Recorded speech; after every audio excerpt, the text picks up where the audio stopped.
এখানে হচ্ছে পোলাও নিলাম আর সালাদ। এটা কি রে? এটা কি বানাইছি? পুঁই শাকের বড়া। এটা হচ্ছে পুঁই শাকের বড়া। পুঁই শাকের বড়া। তারপরে এটা হচ্ছে খাসির মাংস।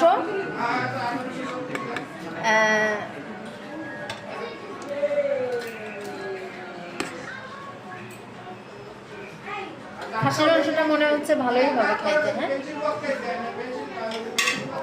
আচ্ছা এটা হচ্ছে কি মাছ? এটা রিয়া তো চলে গেল। ওটা হচ্ছে চুচড়ি মাছ, রুই মাছ। ভালো দেখে মাছ নেই।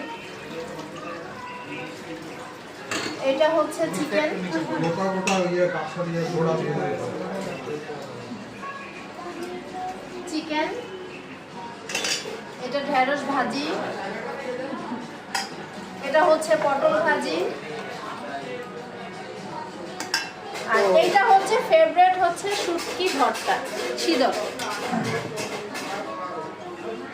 হিসাব নিকাশ ওদিকে আস্তে আস্তে এদিকে লাইন লেগে গেছে।